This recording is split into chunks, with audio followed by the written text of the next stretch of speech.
Two young twin boys, barely 10, sit on a park bench, clutching a worn red toy car. Their clothes are faded, faces etched with worry, yet their eyes burn with determination. A soft, urgent voiceover begins. Two boys, a toy car, and a desperate mission to save their dying mother. What happens when a millionaire CEO stops to listen will change their lives forever. Quick flashes show the twins calling out to hurried passers-by, their voices ignored, hope fading. Then a sleek black car pulls up. A tall man in a sharp suit pauses, his eyes fixed on the boys. Stay till the end to witness a miracle born from a single act of kindness. In the heart of Central Park, where sunlight filters through ancient oaks, two identical boys sit shoulder to shoulder on a weathered bench. Zach and Lucas Wilson, 10 years old, share the same freckled cheeks, tousled brown hair, and piercing blue eyes that glimmer with a mix of hope and fear. Between them rests their most prized possession, a scuffed red toy car, its paint chipped from years of racing across their apartment floor. It's more than a toy, it's a symbol of their childhood, a gift from their mother, Catherine, who now lies gravely ill in their cramped, run-down apartment across town. The twins' world has shrunk to this moment, this bench, this car. They're selling it to buy medicine that might save her life. Catherine's coughs echo in their memories, each one weaker than the last. The hospital bills have piled up, and the landlord's threats loom over their tiny home, where the heat barely works. Zach, the bolder twin, clutches the car tightly, his knuckles white, while Lucas, quieter but just as determined, scans the crowd. They've been at it for hours, their stomachs growling, their voices hoarse from calling out to strangers who hurry past without a glance. "Please, it's for our mom," Lucas whispers to a woman in a bright scarf. But she doesn't break stride. Zach nudges him, forcing a smile. "Someone's gonna stop, Luke. They have to." Their resilience is a fragile thing, built on love for their mother, who used to sing them to sleep and now can barely speak. The park hums with life. Joggers, dog walkers, tourists. But the twins are invisible to most. Their faded jackets and scuffed sneakers mark them as out of place in this world of polished shoes and designer bags. Yet their eyes never stop searching, blue as the summer sky, holding onto a stubborn hope that someone, anyone, will care enough to help. They don't know that fate is about to step into their story. Across the park, Blake Harrison strides through the crowd, his tailored suit as sharp as his reputation. At 42, the CEO of Harrison Industries is a man who commands boardrooms and closes multi-million-dollar deals without blinking. His face is all angles, high cheekbones, a jawline carved from stone, but his dark eyes are distant, shielded by years of ambition. He's a millionaire many times over, his life a blur of private jets and penthouse offices. Yet he's alone in ways money can't fix. Divorced, estranged from his only daughter, Blake has built walls around his heart, his world reduced to numbers and power. Today, he's cutting through the park to clear his head after a tense meeting, his phone buzzing with unread messages, his mind already on the next deal. The twins' voices cut through the noise. "Sir, would you buy our car? It's really special." Zach's plea is raw, trembling with urgency. Blake's stride falters, his polished shoe pausing mid-step. He turns, almost against his will, and sees them. Two small boys, their faces pale but fierce, holding out a toy car like it's their last lifeline. For a moment, the world slows. Blake, who hasn't felt a genuine emotion in years, feels a crack in his carefully guarded demeanor. Those blue eyes, so full of desperation and love, remind him of something he's long buried, a memory of his own childhood, of a mother he lost too soon. The contrast is stark. Zach and Lucas pouring every ounce of their young hearts into saving their mother, and Blake, whose wealth could solve their problems in an instant. yet whose life is empty of the love they're fighting for. Why does he stop? What makes this moment different? The twins don't know it, but their plea has reached the one man who could change everything, or walk away like everyone else. The park buzzes with distant laughter, but for Zach and Lucas Wilson, the world is just this bench, their red toy car, and the stranger now standing before them. Blake Harrison, his suit impeccable, his expression unreadable, towers over the 10-year-old twins. Their freckled faces lift, blue eyes wide with cautious hope. Zach, gripping the car, repeats his plea, voice cracking, "It's special, sir. We just need enough for Mom's medicine." Lucas nods, his quieter courage shining through. Blake's hand pauses on his phone, the weight of their words pulling him out of his polished, detached world. Something about their earnestness, the raw, unfiltered love in their voices, pierces the armor he's worn for years. He crouches to their level, a gesture so unlike him it surprises even himself. "How much for the car?"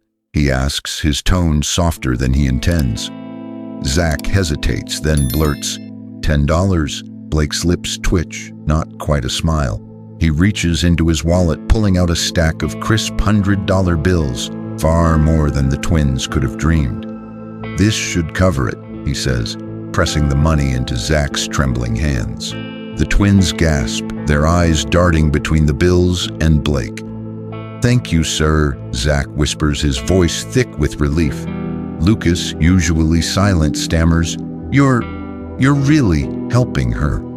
Their gratitude is a wave, raw and overwhelming, and for a moment, Blake feels something unfamiliar, a warmth he can't name. The twins clutch the money, their small figures radiating joy as they thank him again and again. Blake nods, slipping the toy car into his coat pocket, its chipped paint rough against his fingers. He should walk away now, back to his world of boardrooms and deals. But as Zach and Lucas turn to leave, their sneakers scuffing the path, he feels an inexplicable pull, their hope, their desperation, their love. It stirred something dormant in him, a memory of a time when he wasn't so alone. Without thinking, he signals his driver, a discreet man in a black sedan. "Follow them," Blake says, his voice low, almost to himself. The car glides behind the twins, who hurry through the park, their steps lighter now, the money a lifeline in their pockets. Blake watches from the tinted window, his mind at war. He's spent years building walls, keeping people at a distance. His divorce left him bitter, his daughter's absence a wound he doesn't touch. Why care about two boys he'll never see again? Yet the toy car in his pocket feels heavier than it should, a tether to something he's forgotten. The twins weave through bustling streets, their faded jackets stark against the city's shine. They reach a dilapidated apartment building, its paint peeling, windows cracked. Blake's jaw tightens.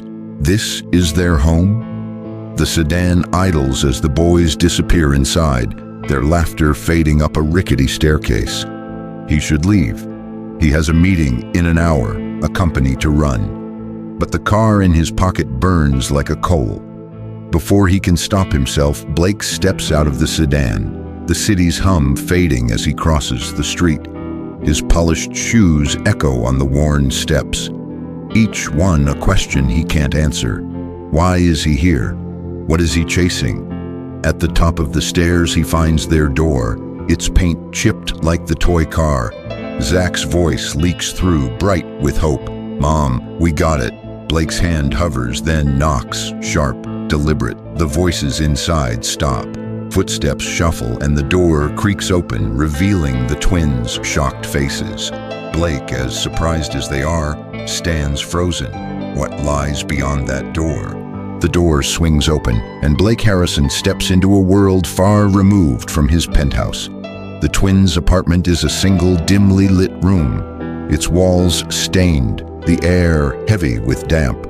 On a thin mattress in the corner lies Catherine, her face pale as ash, her breathing shallow. A threadbare blanket barely covers her and a faint cough rattles her frame. Zach and Lucas, their faces tight with worry, rush to her side. "Mom, we got money for your medicine," Zach says, holding up the bills Blake gave them. Catherine's eyes flutter open, a weak smile flickering, but it fades as another cough grips her. Blake stands frozen, the toy car in his pocket, a silent weight. This is what the twins were fighting for, this fragile woman slipping away in a home that offers no comfort. Lucas turns to Blake, his voice small but urgent. "She's been sick for months. The doctor said she needs special medicine, but we couldn't afford it." Zach adds, "We used to have more, but it's gone now." Their words are a knife, cutting through Blake's guarded heart. He's seen poverty in reports, in numbers on a screen, but never like this. Raw, human, desperate. Catherine tries to sit up, her voice a whisper. "My boys, they're so brave." Blake's jaw tightens. He's no hero, no savior, but he can't walk away. "She needs a hospital," he says, his tone resolute, leaving no room for argument. Before the twins can protest, he strides forward, gently lifting Catherine's frail form. She's light as a child, her head resting against his shoulder as he carries her down the creaky stairs. Zach and Lucas trailing behind, their eyes wide with fear and trust. The black sedan waits outside, and Blake settles Catherine in the back, the twins scrambling in beside her. The drive to the hospital is a blur of city lights. Zach clutching his mother's hand, Lucas stealing glances at Blake. At the hospital, Blake takes charge, his CEO authority cutting through red tape. "She's family," he says firmly when a nurse questions his presence, silencing bureaucracy with a single look. He authorizes immediate treatment, tests, IVs, specialists, his wealth a tool he wields without hesitation. Catherine is wheeled away, and the twins, exhausted, slump against Blake in the sterile waiting room. Their small bodies are heavy with worry, fighting sleep. Lucas's head rests on Blake's arm and Zach's hand grips his sleeve. For the first time in years, Blake doesn't pull away. Hours pass, and a doctor confirms Catherine is stable but needs extended care. The twins' relief is tempered by uncertainty. Where will they go? Blake, standing by the window, feels the toy car in his pocket again. He thinks of his empty mansion, its marble floors and silent rooms, a stark contrast to the warmth these boys carry despite their hardship. "You'll stay with me until your mother is better," he says, the words spilling out before he can stop them. The twins' eyes widen, disbelief turning to awe. "You mean your house?" Lucas whispers.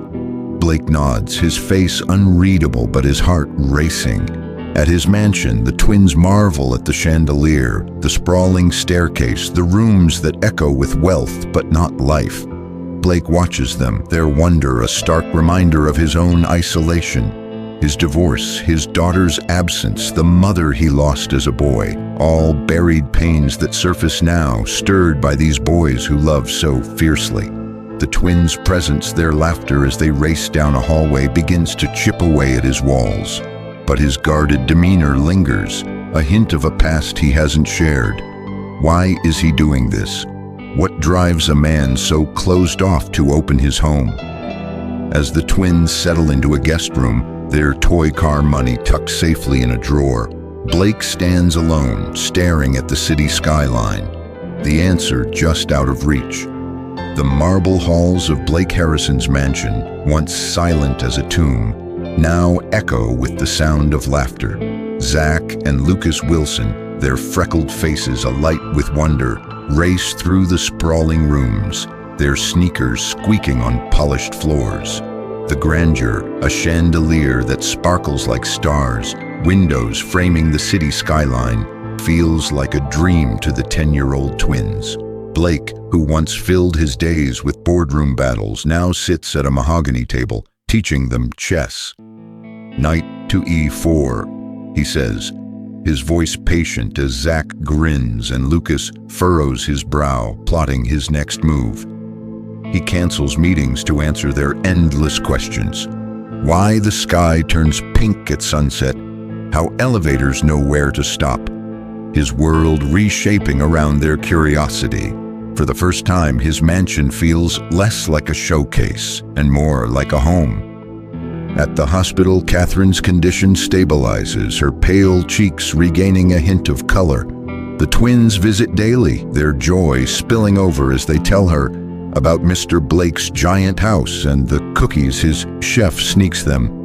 "Mom, he's got a room just for books," Zach exclaims while Lucas adds, "and he's not mean like we thought." Catherine smiles, her strength returning, but her eyes hold a quiet gratitude as she watches Blake linger at the door. He stands at a distance, part of these family moments yet apart, a man caught between belonging and the walls he's built. The twins' laughter, their fierce love for their mother, stirs a longing in him, a wish to be more than a benefactor. One evening, the twins' exploration leads them to a locked door on the mansion's second floor. Zach, ever bold, jiggles the handle, but Lucas notices a faded nameplate, Thomas. They ask Blake about it over dinner, their innocent curiosity piercing his guard. He hesitates, then unlocks the door, revealing a preserved boys' room, baseball gloves, model planes, a bed untouched by time. "Thomas was my son," Blake says, his voice low. "He and my wife died in a car accident.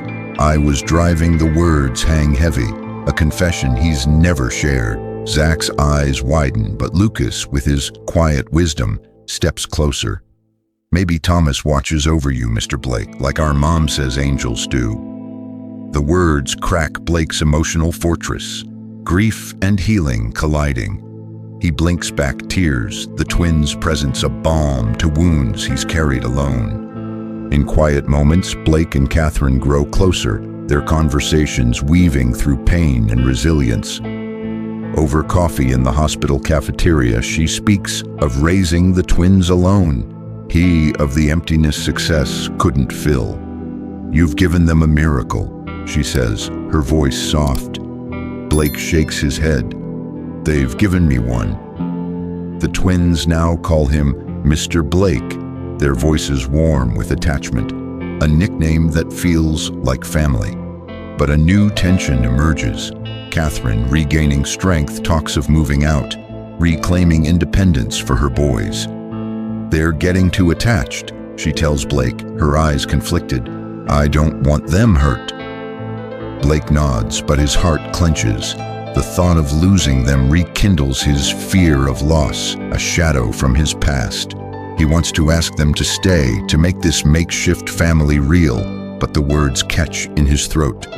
The twins' laughter, Catherine's growing strength, and the memory of Thomas's room weave a fragile hope in Blake's heart. His life, once defined by isolation, now pulses with love and purpose. But will this family he's come to cherish slip away?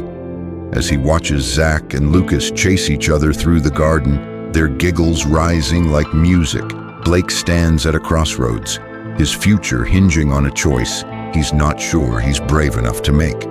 Blake Harrison stands alone in his mansion study, the silence heavier than ever. In his hand is his grandmother's ring, its modest diamond catching the light, a relic of a love he's never known how to give. His heart battles itself. The twins' laughter, Catherine's quiet strength have filled his empty world, but the fear of loss, etched by Thomas's death, his wife's absence, paralyzes him. What if he opens his heart only to lose them? The toy car, still in his pocket, feels like a challenge. He paces, the ring a weight he's not sure he's strong enough to carry.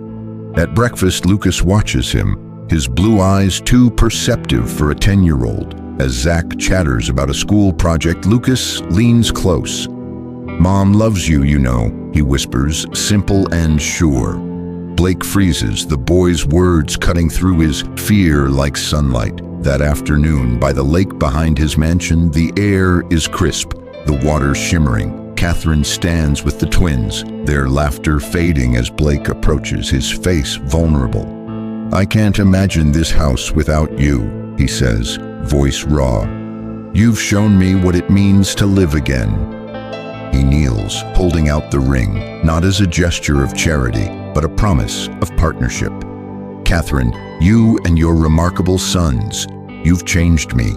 Will you make this house a home permanently? Will you marry me?" Catherine's eyes fill with tears, her hand trembling as she nods. "Yes," she whispers, voice thick with joy. Zach and Lucas, wide-eyed, burst forward. "Does this mean we can call you Dad?" Zach asks, half shy, half hopeful. Blake laughs, a sound of pure relief, pulling them close. "I'd like that," he says, his voice breaking. The four collapse into a group hug, their laughter mingling with tears, nearly toppling into the lake. The ring on Catherine's finger glints, a seal on a future none of them dared dream.